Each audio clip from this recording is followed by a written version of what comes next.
Queridos, abram comigo nesta manhã a primeira carta do apóstolo Paulo a Timóteo, o capítulo de número 3. 1 Timóteo, capítulo 3, esse versículo de número 15 em particular, a respeito da igreja. Mas se tardar, para que saibais como convém andar na casa de Deus, que é a igreja do Deus vivo, a coluna e firmeza da verdade. E o título desta mensagem nesta manhã é: o que é uma igreja reformada? Nós queremos dar continuidade à nossa série de estudos iniciadas no domingo passado, cujo tema é a igreja, e o nosso propósito junto e desejo é gastarmos as próximas semanas e poucos meses considerando este tema de fundamental importância para o povo de Deus. O que é a igreja? Ou melhor, o que é a igreja? É um tema um tanto atípico nessa manhã, um tanto técnico talvez para o dia do Senhor lidarmos com algo desta natureza, mas de grande importância e necessidade, já que nós nos aproximamos e nos dirigimos àquele ponto quando nos formaremos como uma congregação, como uma igreja formada de fato. Eu creio que é de boa valia começarmos com uma pequena recapitulação daquilo que nós já consideramos no domingo passado. Bem, você se recorda em nossa definição do que seja igreja, aqui nas páginas da Palavra de Deus, obviamente, que uma igreja não é uma denominação, ou uma convenção, ou uma associação de igrejas. Uma igreja também não é uma confissão de fé escrita num papel, mas uma igreja de fato é a reunião de pessoas, um grupo de pessoas reunidas, mas pessoas que passaram pela mesma experiência espiritual, isto é, a experiência de conversão. Homens e mulheres que um dia tiveram seus olhos abertos quanto à sua condição espiritual diante de Deus, pecadores, necessitados, mas que se aproximaram dele em verdadeiro arrependimento e fé para a salvação, e assim foram unidos umas às outras em verdadeiro propósito, adoração e serviço a Deus. E algo que marca um crente, uma congregação bíblica, uma igreja verdadeira, é que são homens e mulheres que foram separados do mundo, ou seja, separado daquilo que nessa cultura onde nós nascemos é intrinsecamente contra Deus, anticristã, anti-palavra de Deus. Homens e mulheres separados, isto é, santificados para Cristo, para o seu culto, para o seu serviço, e então unidas e firmemente atadas umas às outras em culto, em comunhão e em serviço. Não meramente uma aglomeração de pessoas reunidas, não meramente uma audiência e um púlpito, mas pessoas, como nós vimos na palavra de Deus, coladas, isto é, juntadas, unidas umas às outras, com o mesmo sentimento e propósito. Então, isso é uma igreja, queridos, pessoas que passaram pela mesma experiência espiritual, reunidas em um lugar, separadas do amor e da vida para este mundo, para servirem ao Mestre e proclamá-lo neste mundo, atadas em sentimento e propósito, como uma família em Cristo. Essas pessoas têm essa característica em comum. E nós vemos 3 metáforas domingo passado que representam, entre 7 metáforas, o que a Bíblia diz sobre a igreja. Bem, é muito importante lembrar isso. Nós cremos, como batistas reformados, como o povo de Deus tem crido, que há aqui nas páginas das Escrituras uma figura, um retrato, um modelo do que seja a igreja do Senhor Jesus. E esse modelo nos foi dado pelo próprio Senhor, através dos escritos dos apóstolos, para nós copiarmos, de maneira que igrejas deveriam ser formadas, baseadas neste padrão, nesta marca d'água. Assim, queridos, nós temos na Bíblia um padrão do que é a igreja. E em torno dela, ou desses padrões, a igreja deve ser construída. Assim, Deus não deixou ao bel prazer da igreja decidir ou escolher ou moldar a sua igreja. Não, ele criou um padrão.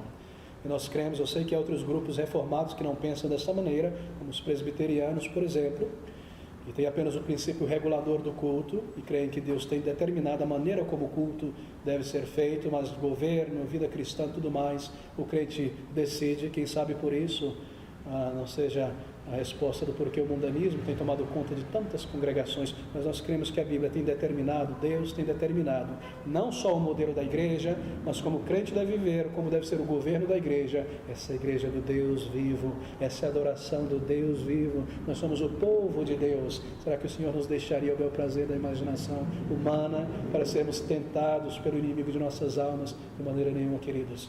É por isso que nós iniciamos então esse tema de tamanha importância. O que é a igreja? Nós vimos. E nós recordamos dessas 3 metáforas da Bíblia. Entre 7 metáforas, nós vimos que a igreja é comparada ao povo de Deus, é comparada ao prédio de um templo, unidos, atados, colados ali como tijolos, pedras vivas, isto é, para o culto a Deus, o lugar onde Deus se apraz em habitar entre o seu povo. A igreja também é comparada na palavra de Deus a um corpo humano, onde cada parte colabora e a cabeça é o próprio Senhor Jesus Cristo. É um corpo orgânico, não são partes separadas. Nós vimos também que a igreja é comparada a uma família, onde há propósito, onde há respeito, onde há zelo por um nome, o nome de nosso Salvador em nossas vidas. E há tantas metáforas maravilhosas. A igreja é comparada a um exército na Bíblia, é comparada a um hospital também, é comparada a uma vinha. E essas metáforas ou figuras nos mostram o que é a igreja. E nós vimos também, queridos, que há elementos que caracterizam o caráter de uma verdadeira igreja bíblica. O Novo Testamento ensina 4 princípios básicos que definem e que determinam o caráter de toda a verdadeira igreja do Senhor Jesus Cristo. E esses princípios tornam cada igreja verdadeiramente efetivas e agradáveis a Deus. E devem estar sempre presentes, operantes e visíveis numa verdadeira igreja. São eles. O primeiro deles, você se recorda? Cristo é o Senhor e a cabeça de toda a igreja local individual, onde cada congregação local individual é inteiramente independente e autônoma de outras congregações.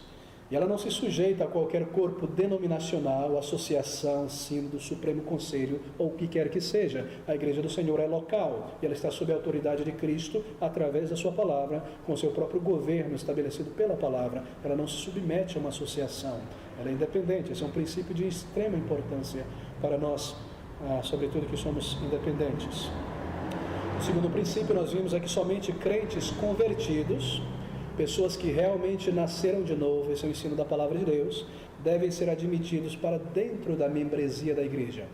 Pessoas não podem ser trazidas para a membresia da igreja porque foram batizadas na infância ou como bebê, ou por qualquer outra razão, mas somente pessoas que têm um testemunho crível, real, de frutos de conversão, devem ser aceitos como membros de uma igreja. Assim, a porta da igreja está aberta a todas as pessoas para virem ouvir o evangelho da palavra de Deus, mas a mão direita de membresia é estendida àquelas pessoas que experimentaram aquela mesma obra de conversão que o povo de Deus, então são trazidas para a membresia. Esse é um princípio de extrema importância para nós. O terceiro princípio é que cada membro em particular deve estar sincera e totalmente dedicado à comunhão com os irmãos e ao serviço da igreja local, de fato, dedicado à comunhão com irmãos e irmãs em Cristo e envolvido diretamente no serviço na obra do Senhor. Daí aquelas metáforas do prédio, não é? Do corpo, da família, todos envolvidos, todos unidos, todos servindo na obra do Senhor. E o quarto princípio é que cada igreja individual, local, vivendo de fato em obediência ao Senhor pela palavra, haverá de experimentar crescimento espiritual como um sinal de vida espiritual naquela congregação. Mas esse crescimento ele está de acordo com a vontade de Deus e com o cronograma de Deus. É Deus quem determina, mas é um sinal de que uma igreja viva, sob a bênção do Senhor, haverá de experimentar crescimento. E o povo de Deus nessa congregação haverá de experimentar crescimento e maturidade na fé e desenvolvimento no conhecimento das verdades. E também haverá conversões, e haverá pessoas servindo ao Senhor com grande alegria. São frutos de grande crescimento que são dados pelo Senhor gradativamente a igrejas realmente bíblicas. Bem, queridos, é maravilhoso pensar sobre isso, porque ao lidarmos com essas questões, se torna tão claro, não, em nossa mente, o que seja uma igreja. E quando nós temos esse mapa, esse projeto, com a marca d'água do Senhor sobre o que é uma igreja, nós podemos comparar isso com o que nós vemos em volta e discernir realmente o que é uma igreja de acordo com a palavra de Deus.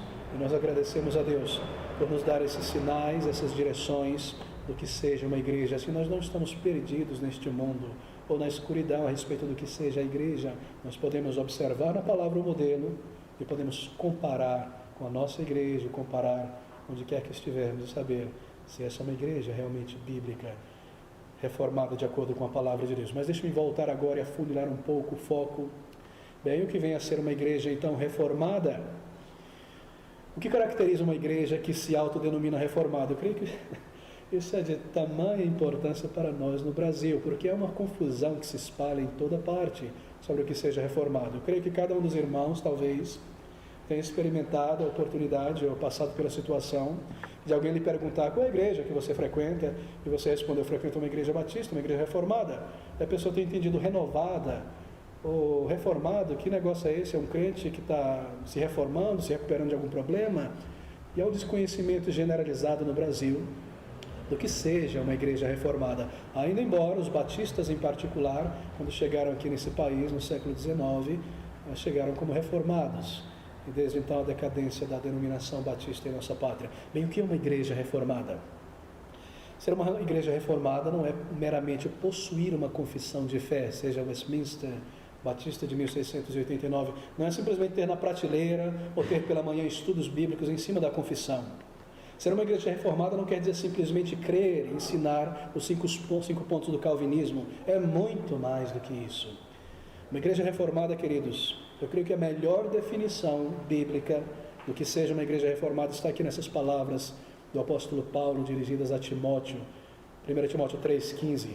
Mas se tardar para que saibais como convém andar na casa de Deus, observe a definição de que uma igreja reformada: a igreja do Deus vivo, a coluna e firmeza da verdade. É o lugar onde Deus habita com o seu povo, a igreja do Deus vivo. É a agência de Deus neste mundo para preservar e anunciar as verdades comunicadas por Deus à raça humana, a coluna e a firmeza da verdade. Você percebeu? É o lugar onde Deus habita e a agência de Deus neste mundo para proclamar a verdade. A coluna ou esteio, você sabe que é uma coluna, em cima dessa coluna é um objeto. O foco não está na coluna, mas no objeto. Ela levanta, ela eleva, seja um vaso, seja alguma coisa, não é? E essa igreja, ela é como uma coluna que eleva e mostra a todas a verdade, que é a palavra de Deus. A igreja não é a verdade, a palavra de Deus é a verdade, e a igreja eleva, demonstra, proclama a verdade de Deus.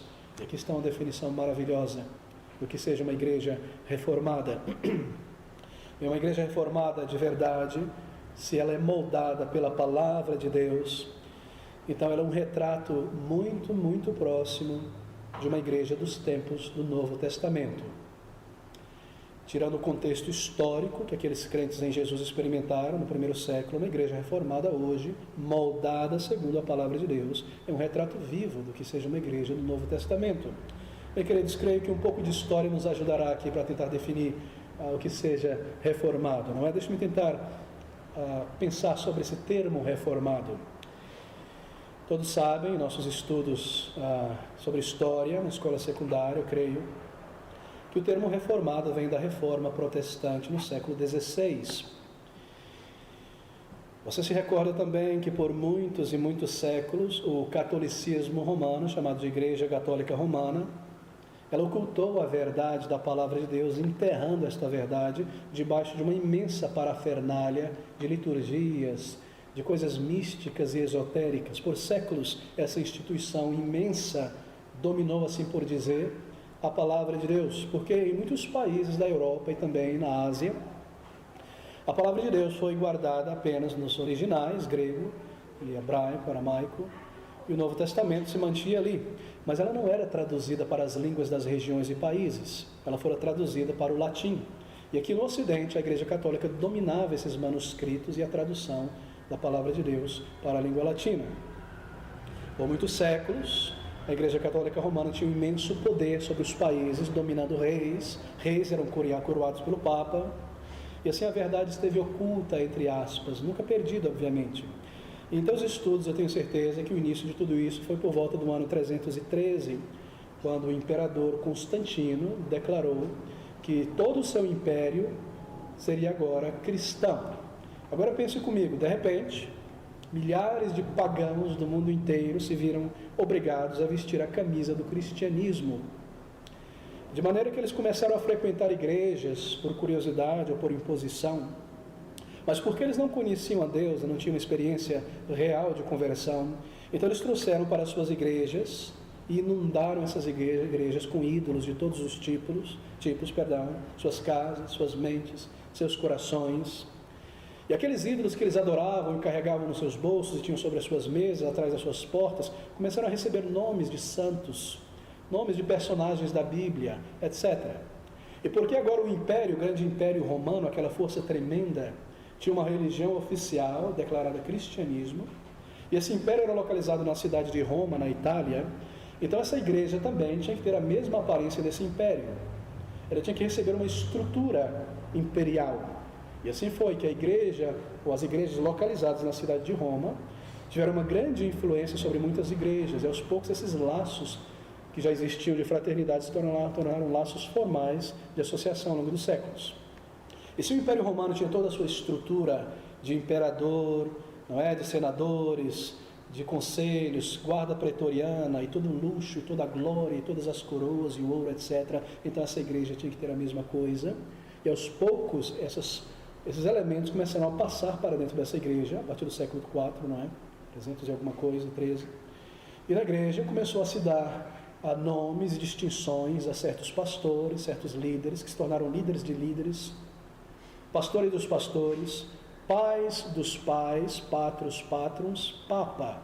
Então você tem o imperador, você tem agora o papa na igreja. Você tem manto real e coroa real, você tem manto real e coroa real na igreja. Você tem uma estrutura gigantesca de prédios, de beleza e de glória no Império Romano, então catedrais, vitrais, sinos, etc. E toda aquela parafernália humana, junto com os ídolos grecos romanos, começaram a entrar aos poucos para dentro dessa igreja, que se espalhava por toda parte. E aí nós temos o catolicismo romano com suas doutrinas, que vão sendo formadas aos poucos. A doutrina do purgatório só surge por volta do século XII, a doutrina de Maria como mediadora só no século XIX, e todas essas loucuras e heresias vão sendo adicionadas aos poucos à igreja chamada católica. Uma estrutura complexa, ideias estranhas, toda essa parafernália da liturgia começa a tomar conta da chamada igreja. E a palavra de Deus é aos poucos enterrada debaixo dessa parafernália. Mas queridos, você se recorda, não é? Ela não era mais pregada como antigamente na maioria das igrejas, pelo domínio do catolicismo romano. Tornou-se missa e era feito em latim. Talvez alguns aí que tenham pais com mais de 80 anos se recordam, seus pais missionários, que nesse país, até os anos 60, a missa era proferida em latim, com o padre virado para lá, com as costas para a congregação. Isso mudou a partir do Concílio Vaticano II. Isso imperou aí por 1.800 anos, 1.700 anos, missa em latim com o padre de costa, até os anos 60 aqui no Brasil. Isso acontecia dessa maneira. As pessoas não tinham acesso à Bíblia, elas não poderiam ler a Bíblia, era sob o domínio de uma suposta igreja, e uma missa sem sentido, dirigida a Deus, supostamente como um sacrifício de Cristo, que era repetido novamente e novamente. Cada missa é Cristo sendo sacrificado novamente na igreja católica, só que um sacrifício sem sangue, incruento, de maneira que a hóstia se torna o corpo de Cristo de verdade para eles. Então todas essas loucuras pagãs começaram a entrar, e por meio do catolicismo romano, o paganismo foi trazido para o cristianismo, para o ocidente.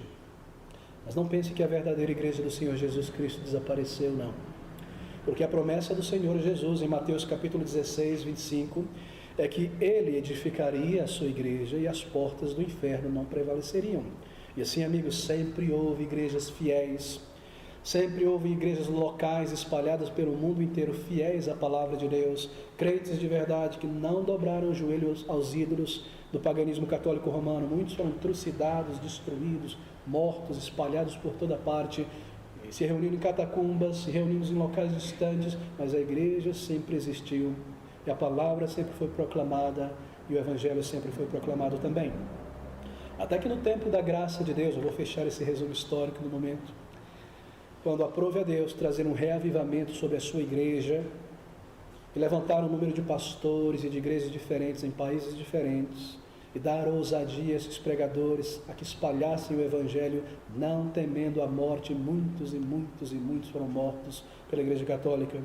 Então surge o que nós chamamos de um movimento de reforma da igreja.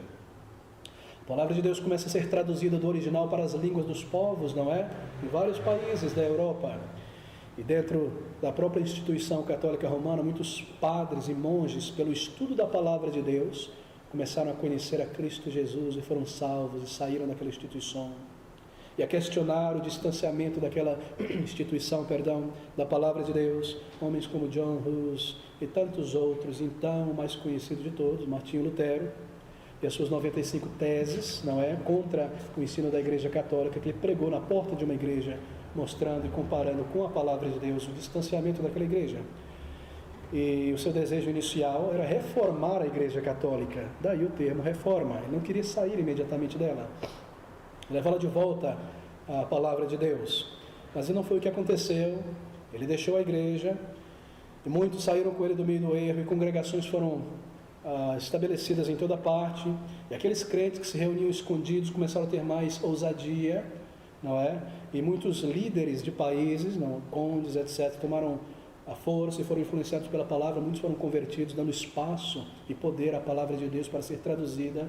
Lutero foi protegido por um desses na Alemanha, e assim o Senhor abençoando a sua igreja novamente, e as décadas e os séculos vão passando, e mais força toma o movimento contra os pregadores, como Calvino, John Knox na Escócia, e os batistas na Inglaterra, e tantos outros, e aqueles grupos subterrâneos começaram a se unir, e há um grande líder aqui pregando a palavra de Deus, e esse grupo recebe o apelido desse líder, Menonitas, esses porque batizam as pessoas de novo nesse país. Por que batizam? Porque eles foram batizados como bebê, na infância, são chamados de anabatistas. E aqueles outros que carregam a Bíblia debaixo do braço, os bíblias, batistas eram chamados de os bíblias no Brasil, porque iam para a igreja com a Bíblia. E tantos apelidos e tantos grupos, mas um retorno à palavra de Deus, um retorno às doutrinas da fé. E assim esses movimentos se espalham por toda parte, e uma vez que a palavra de Deus chega às mãos das pessoas, então conversão verdadeira, transformação e uma grande reforma. De maneira, queridos, que inicialmente o termo reforma foi utilizado então para designar aquele movimento inicial de reforma dentro da Igreja Católica por muitos ex-padres. E os princípios fundamentais desse movimento inicial, chamado de reforma protestante, eles são expressos naqueles chamados 5 solas que nós ouvimos o tempo todo, do latim, 5 somentes, ou 5 solas, que representam o que eles criam, em contradição ao que a Igreja Católica ensinava. 5 somentes, o primeiro deles somente a Bíblia, só a Escritura, somente a palavra de Deus. Não a tradição dos papas, não as ideias do clero, somente a palavra de Deus tem verdadeira autoridade. Somente a Bíblia é a única palavra autorizada e inspirada por Deus, a única fonte para a doutrina cristã, e deve estar acessível a todas as pessoas, somente as Escrituras. Então somente Cristo era uma outra afirmação daqueles primeiros reformadores. Cristo é o único mediador entre Deus e o homem, não o Papa, não os padres. Uma pessoa deve ir diretamente a Deus por meio de Jesus Cristo, daí somente Cristo Jesus. Grandes afirmações, somente a fé, sola fide. Justificação diante de Deus é pela fé na palavra de Deus em Cristo Jesus. Somente recebido essas verdades pela fé. Nunca por meio de algo físico como batismo, crisma ou o que quer que seja. Salvação somente pela fé em Cristo Jesus, por meio do arrependimento. Então, glória somente a Deus, só lhe deu glória. O ensinamento de que toda a glória deve ser dirigida a Deus somente. Os reformadores criam que seres humanos, mesmo aqueles santos canonizados pela Igreja Católica Romana, papas, hierarquias eclesiásticas, nenhum deles era digno da glória que estava sendo concedida a eles. Tamanha glória. O Papa usava, ainda usa, uma coroa com 3 coroas unidas, como Rei do céu, Rei da terra e Rei das regiões inferiores. Você sabia disso? Que glória não é dada a um mero homem. Mas eles diziam, não, somente Deus deve ser exaltado, somente Ele deve receber glória. Louvor e glória pertencem somente ao Senhor, porque é Ele que santifica e usa uma pessoa. Assim, somente pela palavra, salvação somente pela fé, por meio do Senhor Jesus Cristo, e tantas outras afirmações, não é? E posteriormente, quando muitas pessoas obedeceram a palavra de Deus, saíram do meio católico, então veio essa palavra reformada designar o esforço de outros homens, como de Calvino, em Genebra, que foi muito mais além de Lutero, em termos de reformar a igreja. E se com Lutero, ao início da chamada reforma protestante, oficialmente falando, ainda com ele permanecia muito do ranço do catolicismo. Tanto é que a igreja luterana ainda traz muitos desses elementos hoje, no catolicismo romano. Mas com Calvino muito foi feito para purificar essa igreja na liturgia, no culto, etc. E devolver a preeminência à palavra de Deus, reformar a adoração, não mais adoração estética, mas uma adoração simples, racional, dirigida a Deus, não mais vitrais, incensos, sinos, procissões. Acabe com toda essa coisa e traga um culto reverente e simples a Deus, em espírito e em verdade. Reforma no governo e assim... Essas igrejas, a partir desse período, vieram a ser conhecidas como igrejas reformadas de acordo com a palavra de Deus. E o movimento segue em frente. Posteriormente, ele tomou uma outra significação ainda mais ampla, porque o termo reformado passa a ser identificado com o movimento puritano, ali a partir do século XVI, XVII em diante, na Inglaterra, na Holanda, na França, em tantos países onde a palavra de Deus se espalhava. Quem foram esses puritanos? Os puritanos foram crentes em Jesus de muitas igrejas que herdaram o legado dos reformadores primeiros. Ou seja, eles amavam a palavra de Deus. Eles tinham a palavra de Deus como a sua única fonte de autoridade em questões espirituais. Os puritanos eram crentes que perceberam que ainda havia muitos elementos da corrupta igreja católica influenciando as suas igrejas locais em seus países. E eles perceberam que muitas igrejas só foram reformadas parcialmente. E assim eles se entregaram, com a ajuda de Deus, e com grande esforço, a purificar as suas igrejas locais, enquanto eles próprios, se esforçavam para purificar as suas vidas e viver uma vida de verdadeira santificação. Daí terem recebido o apelido de puritanos, porque buscavam a pureza da igreja e a pureza de suas próprias vidas. Foram pessoas, em séculos posteriores, que receberam o legado dos primeiros reformadores, que viram que ainda havia muito erro católico romano presente dentro das igrejas e se entregaram ao movimento de purificação da igreja, enquanto buscavam santificação em suas próprias vidas. Eram crentes de verdade, queridos, vidas voltadas para Deus, pastores fiéis e determinados, homens e mulheres que estudavam a palavra de Deus e amavam a palavra de Deus. De maneira que é nesse contexto que o termo reformado adquire esse elemento puritano. Bem, você percebe então a origem e o desenvolvimento do termo. Representa o esforço sincero de crentes verdadeiros de retornar à palavra de Deus. Inicialmente do século XIII ao século XVI, os primeiros reformadores, várias igrejas, Lutero, Calvino e tantos outros antes. O movimento puritano, o termo reformado adquire um aspecto mais amplo, desejo de pureza na adoração, pureza no serviço, pureza na minha vida cristã, em casa, entre familiares. O esforço vigoroso desses homens de reformar a igreja e purificá-la, em outras palavras, de retornar à palavra de Deus e tirar dali ideias humanas. Bem, queridos, essa é a ideia. O termo surge dessa ideia de protestar contra o catolicismo, daí protestante, de reformar a igreja, adquirir um aspecto de pureza, puritanismo com esses homens e mulheres a partir do século XVII e XVIII em diante. Então chega até nós com este sentido. Nós temos tremendos desafios em nossos dias. E o nosso desafio também é de reformar a nossa igreja e nossa geração. Porque o erro do mundanismo, como em todas as épocas, é muito sutil e contínuo. É como uma poeira que se acumula leve continuamente sobre um móvel, quando você percebe já há muita poeira ali. E a reforma, ela lembra que há sempre um esforço ao longo das gerações, quando a igreja existe ao longo das suas gerações, de se manter pura, de permanecer na palavra de Deus, de elevar a autoridade da palavra de Deus.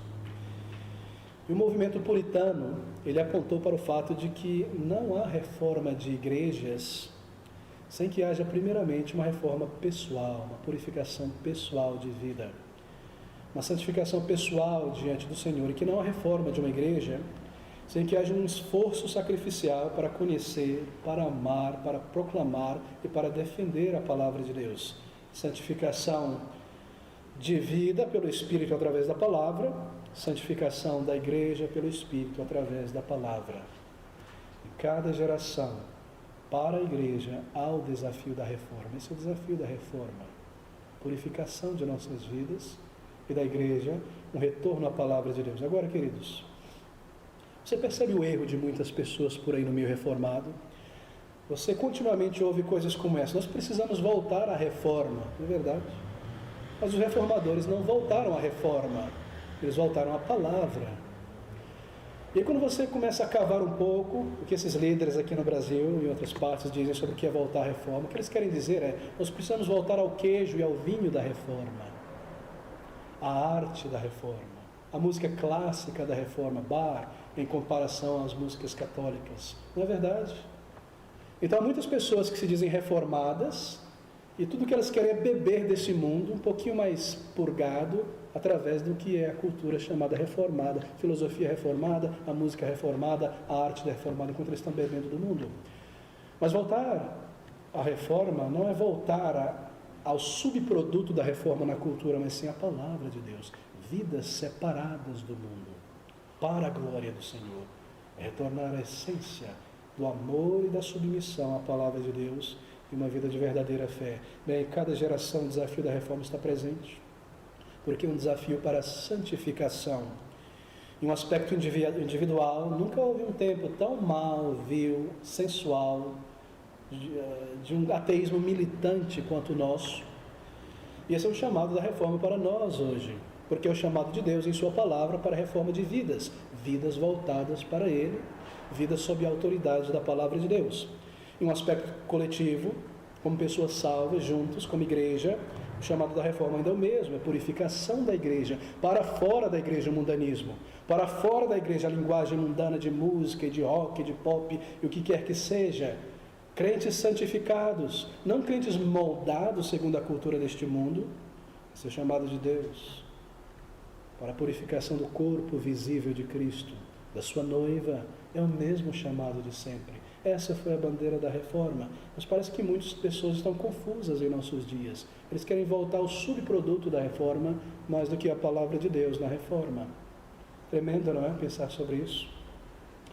Em cada geração o desafio da reforma está diante da igreja, porque é um desafio, mais uma vez, de santificação. Para nós hoje no Brasil, em particular, são muitos os desafios da reforma, não é?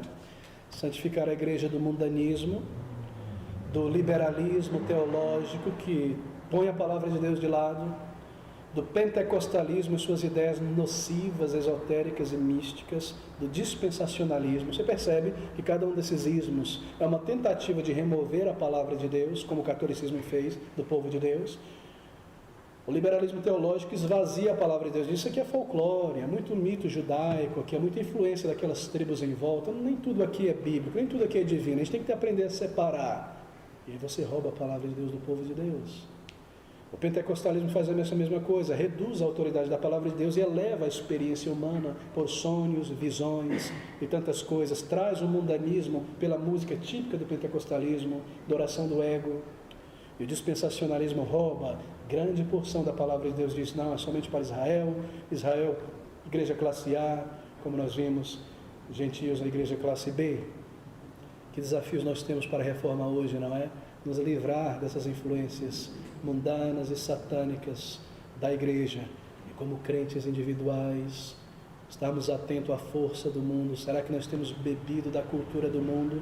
E às vezes você observa crentes que parecem mais mundanos do que crentes. Eles querem tudo desse mundo, eles querem ser crentes mundanos. Esse é o termo usado por muitos, não é? Eles imaginam que estão influenciando o mundo. Então eu me entrego ao álcool, eu me visto de uma maneira sensual como o mundo, eu faço uma tatuagem, eu bebo dessa cultura, a minha vida é aqui, eu sou um crente mundano, e eu imagino que estou voltando à reforma. Deixe-me fechar essa análise histórica aqui. Essa é a maneira como esse belo termo chegou a nós hoje. Uma igreja limpa, vidas limpas, a autoridade e o poder da voz de Deus registrada sobre a vida de um crente.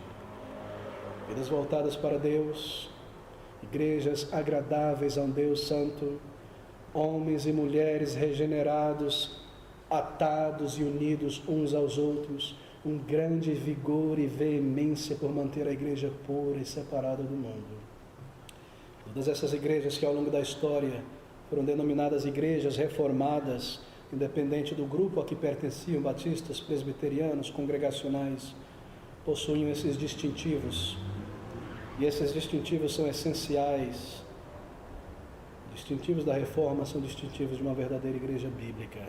Daí estas palavras. O que é uma igreja reformada? É a igreja do Deus vivo, é a coluna e a firmeza da verdade.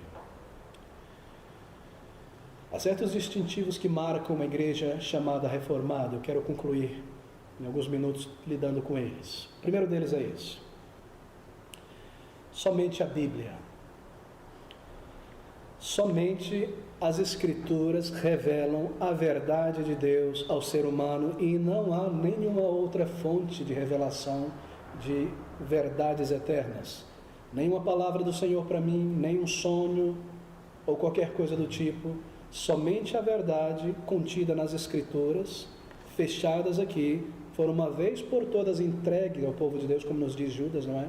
Uma vez por todas entregue. Somente a palavra de Deus.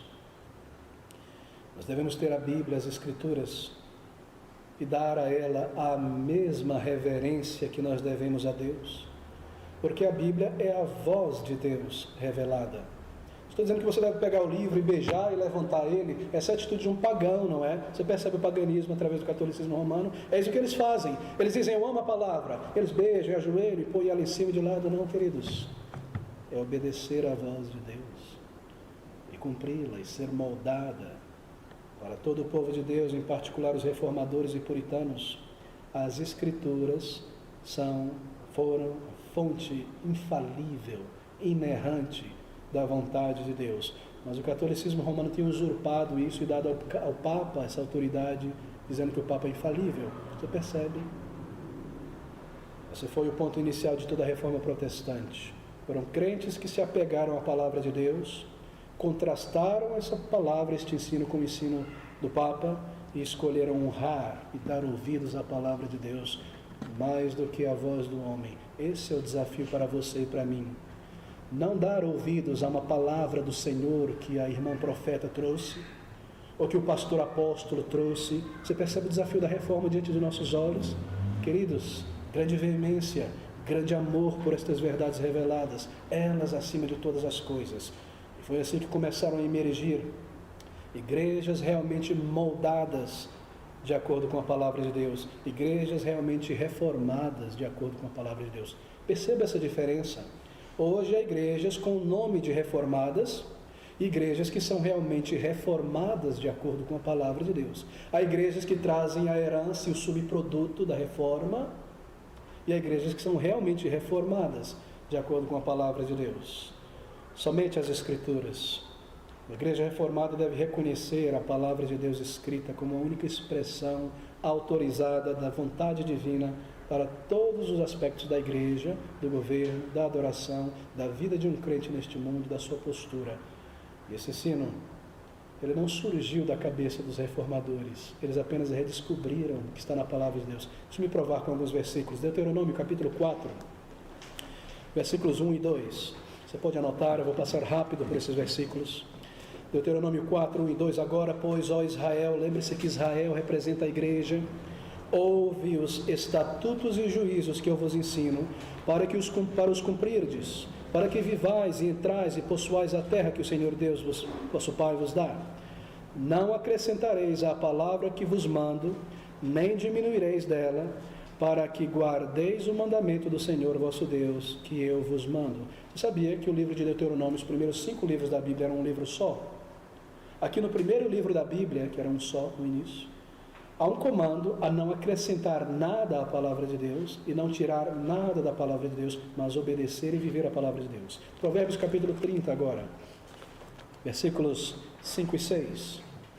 Toda a palavra de Deus é pura, escudo é para os que confiam nele. Nada acrescentes às suas palavras, para que não te repreenda e não sejas achado mentiroso. Mas se um irmão vem e me diz, eu tive uma visão e uma revelação, mesmo, Deus falou contigo, então o que você tem que fazer é o seguinte: você vai escrever isso no papel e você vai adicionar a Bíblia, porque Deus tem que falar para o mundo inteiro. Você percebe que agora a gente está adicionando a Bíblia, e quantas milhões de revelações e profecias não há por aí, não é? O tamanho dessa Bíblia que nunca acaba. Será que Deus está se contradizendo? Ouça essas palavras: nada acrescenteis às suas palavras, para que não te repreenda e sejas achado mentiroso. Apocalipse capítulo 22. Nós vimos no início da Bíblia, vimos no meio da Bíblia, agora veja novamente no final da Bíblia. Versículos 18 e 19. Porque eu testifico a todo aquele que ouvir as palavras da profecia deste livro, e livro aqui não apenas Apocalipse, mas todo o livro, a Bíblia, se alguém acrescentar a estas coisas, Deus fará vir sobre ele as pragas que estão escritas neste livro. Se alguém tirar quaisquer das palavras do livro desta profecia, Deus tirará a sua parte do livro da vida e da cidade santa e das coisas que estão escritas neste livro. Você percebe as advertências? É porque há uma autoridade nesta verdade, ela não deve ser modificada, nem adicionada, nem alterada. A regra do próprio Senhor Jesus Cristo foi essa, João 17:17. Nós vemos essas palavras do Senhor. O Senhor se dirigindo aos discípulos que representam a igreja: santifica-os na tua verdade, a tua palavra é a verdade. Essa é a base da verdade. Essa é a base da revelação de Deus ao ser humano. Ela está contida aqui e selada aqui. Nada mais deve ser acrescentado do que esteja aqui. O Senhor Jesus reconhecia, Ele próprio, a grande autoridade da Bíblia. Não é quando Ele foi confrontado pelo diabo, ali no deserto. Qual foi a resposta do Senhor? Assim está escrito. Ele poderia ter dito: o Senhor me disse, e eu sou Deus encarnado. Mas para honrar a sua própria palavra e nos ensinar a honrá-la, assim está escrito. Essa deve ser a nossa resposta a supostos profetas e líderes com suas palavras do Senhor. Está escrito aqui. Está. O que eu estou dizendo para você, na minha profecia, não está fora da Bíblia. Se não está fora da Bíblia, então não precisa, é inútil, já está na Bíblia.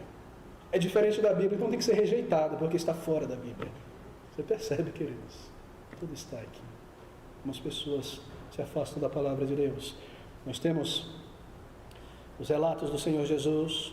Mais tarde ele acusou os líderes judaicos, dizendo a eles que eles atribuíam mais importância à sua tradição do que à lei de Deus. Porque vocês acrescentam, perguntou-lhes incisivamente lá em Mateus 15:3, transgredis vós também o mandamento de Deus pela vossa tradição.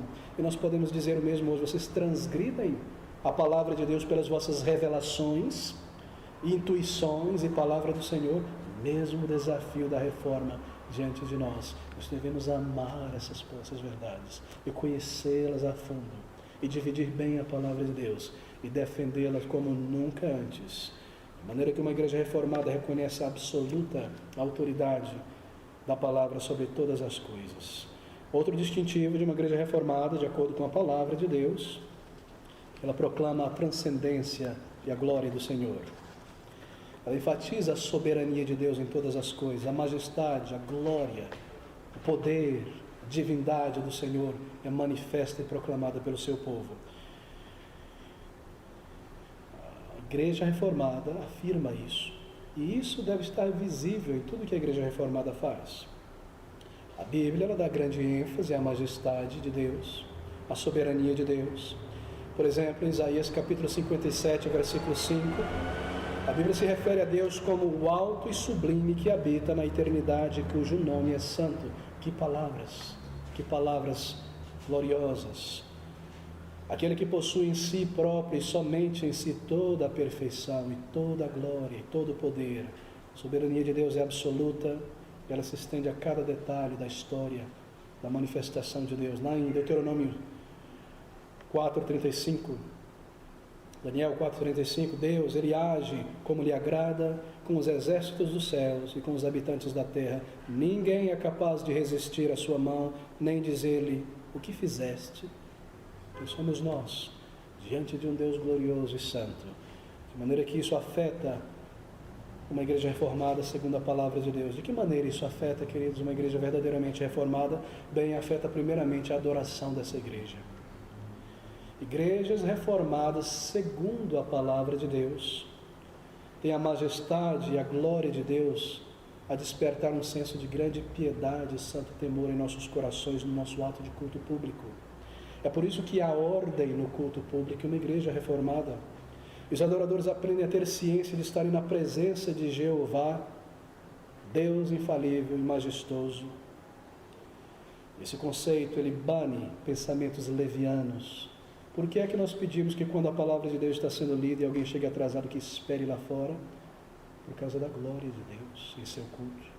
Será que deve haver interrupção, irreverência, gente andando e passando quando a palavra está sendo lida? Ou quando a oração está sendo dirigida ao Senhor?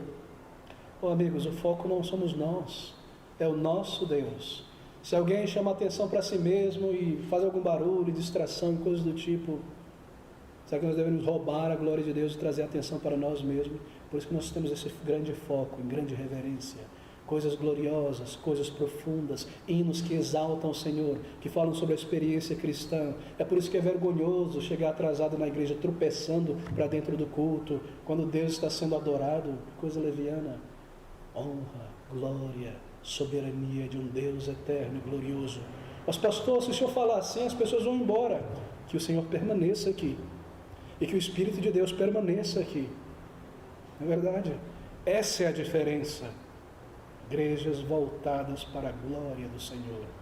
Mas pastor, se pedir para as pessoas ligarem o celular, talvez elas se ofendam. Que Deus não se ofenda, e que o Espírito de Deus não se afaste, que haja ainda conversões aqui, e a palavra seja autenticada. É a glória do Senhor, e não a glória de homens e mulheres como nós. Vidas voltadas a Deus. E quando nós amamos ao Senhor, e somos transformados, essas coisas se tornam tão aprazíveis, e nós vemos como necessário reverência e alegria na casa do Senhor sempre. Oh, queridos, que verdades, não é? Deus excelso, povo santificado, humilde de coração, santo temor, verdadeira alegria, verdadeiro júbilo, Deus vivo e verdadeiro. Como nós poderíamos beber da cultura deste mundo? E como nós poderíamos desafiar a palavra de Deus e a maneira de Deus, e dizer eu prefiro assim, e Ele está certo. Deus eterno. Será que é descuido? Será que é desatenção quando a Bíblia é lida e a oração é oferecida ao Senhor? Bem, nós servimos ao Deus e assim, essa soberania, essa glória molda a nossa adoração. E nós acompanhamos a oração com interesse e sinceridade, e acompanhamos a leitura da palavra, e quando nós cantamos, cantamos com o coração e com a mente, e com os lábios, nós produzimos som, dirigindo ao Senhor, porque nós estamos na presença dEle. Quão nocivo, não é? É a adoração contemporânea, com seus decibéis e cores. Ela rouba a mente e o coração do povo de Deus, e exalta o corpo e a sensação. Mas nós misturamos a mente na palavra, com profundas emoções e sentimentos reais que são motivados por essas verdades eternas. Um Deus glorioso, um Deus santo, em sua casa um povo santificado, um povo cheio de reverência e santo temor, e de verdadeira certeza e alegria. Há uma outra ênfase de igrejas reformadas, que é o caminho da salvação. Uma igreja reformada é uma igreja que proclama continuamente o caminho da salvação. O Evangelho é pregado ali semanalmente, continuamente. E esse Evangelho ele enfatiza a corrupção humana inteira, a depravação humana, como resultado da queda do ser humano. Assim é necessário enfatizar a condição e o estado espiritual de uma pessoa antes de se oferecer o bálsamo do Evangelho. Porque é assim que nós aprendemos na palavra de Deus. Nós vemos o estado humano, então nós vemos o remédio de Deus para a condição humana. Ela enfatiza a eleição incondicional, que Deus elegeu o seu povo sem mérito algum no ser humano, mas foi por sua inteira graça e favor. Foi uma eleição para a salvação, 2 Tessalonicenses 2:13, devemos sempre dar graças a Deus por vós, irmãos amados do Senhor, por vos ter Deus elegido desde o princípio para a salvação. A eleição é pela graça, é sempre merecida aí da nossa parte, o que significa dizer que o ser humano não salva a si mesmo, mas a salvação pertence ao Senhor. E assim, queridos, um crente reformado, em vez de questionar essa doutrina, ele se prostra diante do trono da graça em louvor, em adoração sincero, porque se Deus não houvesse eleito pessoas para a salvação, então ninguém jamais seria salvo. Graças ao Senhor, que Ele tem elegido bilhões de pessoas que um dia o conhecerão. Proclama a expiação limitada, que Cristo derramou a sua vida pelo seu povo, que Deus enviou Cristo a este mundo para salvar a sua família, e que a sua morte foi efetiva, e o seu poder é efetivo e eficaz para a salvação de todos aqueles por quem Ele morreu. Fala sobre um chamado eficaz, que o Senhor haverá de chamar e vencer as barreiras da resistência de um coração duro. Quando Ele chamar pelo Evangelho, Ele virá, ela virá. E se nós lançamos a rede do Evangelho a todas as pessoas, porque nós não sabemos quem são os eleitos de Deus, e pregamos, e oramos, e intercedemos, esperando na graça de Deus. E se é verdade que Deus tem elegido os seus, também é verdade que todo aquele que crer no Senhor Jesus será salvo. Quão maravilhosa essa doutrina, não é? Ela passa a nossa compreensão, mas são verdades expressas. Isso nos dá a autoridade de pregar o Evangelho a toda criatura, e urgir, e prometer, e instar que se ela crer no Senhor Jesus, e se aproximar dele pela fé, será salva. Quão maravilhoso é pensar sobre a obra eletiva do Senhor. Ela fala sobre a perseverança dos santos. O Senhor haverá de preservar os seus até o final. Jó 17:9, e o justo seguirá o seu caminho firmemente, e o puro de mãos, porque foi lavado, irá crescendo em força. Filipenses 1:6, aquele que em vós começou a boa obra, a aperfeiçoará até o final, porque a salvação vem do Senhor, pertence ao Senhor, nenhum daqueles que foram salvos por Ele jamais se perderá. Deus não está abandonando o seu povo, nem se esquecendo da sua graça. Dou-lhes a vida eterna e nunca hão de perecer, e ninguém os arrebatará da minha mão, disse o Senhor Jesus Cristo em João capítulo 10. E uma igreja reformada também enfatiza o pacto, a aliança da graça, estabelecida por Deus. Você se recorda que houve uma aliança feita por Deus e o homem, e nós chamamos essa de aliança das obras. Deus disse ao nosso primeiro pai, Adão, que se ele vivesse diante dele em obediência, ele desfrutaria da eternidade. Mas havia um teste ali, e esse teste provou. Embora sendo tentado, o ser humano escolheu se rebelar contra Deus, e o resultado foi o que nós temos. E porque Adão era esse representante, ou cabeça federal da humanidade, toda a raça humana cai com ele. Mas ao mesmo tempo Deus tinha feito um pacto, uma aliança consigo mesmo, entre o Pai, o Filho e o Espírito Santo. Não mais uma aliança baseada em obras, mas baseada na obra do Senhor Jesus. Que se ele viesse a este mundo como um representante daquele por quem ele morreria, então eles seriam salvos para sempre. É por isso que nós lemos, queridos, lá em Efésios e em Gálatas também, que o Senhor Jesus Cristo é o último Adão, o último representante, e a sua condição também era a obediência. Mas a obediência do Senhor não era apenas ativa em se submeter à vontade do Pai como homem, mas uma obediência passiva de morrer no lugar do seu povo para resgatá-los. Por isso o Filho de Deus foi obrigado a cumprir toda a justiça, como nós lemos em Mateus. Ele tinha de ser obediente até a morte. Ele deveria experimentar o que o seu povo experimentaria e salvá-los assim. E na plenitude dos tempos, Jesus veio para cumprir aquela aliança eterna e viver aquela vida e pagar o preço no lugar do seu povo. E quando pela fé pecadores reconhecem os seus pecados e se aproximam do Salvador, então eles são incorporados a esse pacto, a aliança de salvação, pelos méritos do Senhor Jesus Cristo, porque Deus, nos diz a palavra, amou o mundo de tal maneira que enviou o seu Filho nessa aliança para salvar, para transformar. Essa aliança ensina a necessidade da fé no Senhor Jesus, de vir a Ele, estar nele e ter os seus méritos, porque se nós não estamos em Cristo, nós permanecemos em Adão, aquele que nos representou lá no início e caiu. Mas se nós estamos em Cristo, nós estamos naquele que nos representou e venceu, salvos por misericórdia, por graça e favor.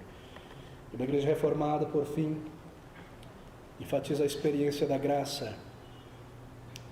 A igreja reformada enfatiza a necessidade de uma experiência pessoal de graça na vida.